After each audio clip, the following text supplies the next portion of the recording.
To prevent me from being jealous of my stepmother's son, my dad implemented a family point system. Washing dishes earned 1 point, and getting a perfect score on a test earned 10 points. Accumulating 1,000 points meant you could make a wish come true. When my stepbrother broke a vase, Dad said it was a sign of good luck and awarded him 50 points. When I insisted on going to school with a fever, Dad said I was trying to garner sympathy and deducted 100 points. I scrambled to scrape together every point I could, all for that exorbitant math Olympiad registration form. On the day I finally accumulated enough points, my stepbrother cried and said he wanted a pair of limited edition sneakers. Dad immediately emptied my points. We're family. Your points are your brother's points too. I looked at the torn up application form and jumped from the 18th floor balcony. A loud crash came from the living room. I was in my room, grinding away at Olympiad math problems. My hand slipped and the pen tip drew a long black line across the paper. I knew that sound all too well. Last time, when I was washing dishes, I accidentally broke a cheap white plate. My dad, Gary Mills, deducted 50 points. The reason? Carelessness and damaging public property. 50 points. I would have to get 5 perfect scores in exams or wash 50 dishes to earn that back. The living room was dead silent. I put down my pen and pushed the door open. The floor was a mess. That antique vase, Dad's pride and joy, had shattered into pieces. My stepbrother was stepping on a soccer ball with a nonchalant smirk on his face. My stepmother, Esther, was crouching on the floor.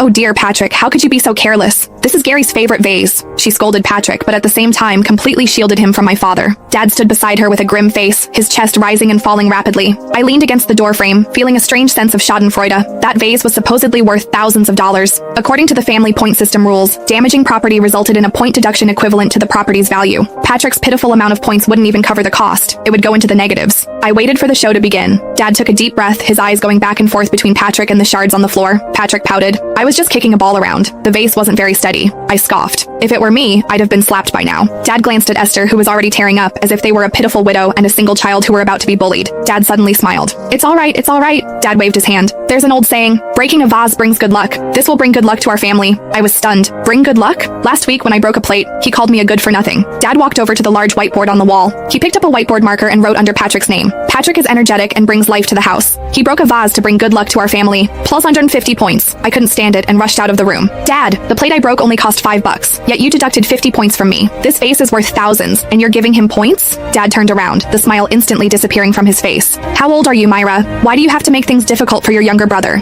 It's not making things difficult. It's about your rules. I pointed to the whiteboard. You said everyone would be treated equally in the family point system. I'm doing this for the sake of this family's harmony. Dad slammed the marker on the table. I'm Patrick's stepfather. If I'm too strict with Patrick, people will say I'm abusing him. I'm strict with you because I'm your father and I have high hopes for you. Don't you understand that? It was always this same excuse. To avoid suspicion, for the sake of his reputation, for optics, he treated his own daughter like dirt and his stepson like treasure. I can't accept it. I stared intently at that glaring plus 50. Dad snorted and uncapped the pen again, disrespecting elders and talking back. Under the column Myra, he wrote 20. I was going to let things slide, but since you love keeping score so much, let's lay it all out. He pointed to the previous record on the whiteboard. The other day you had a fever and didn't go to extra classes, so you wasted my money.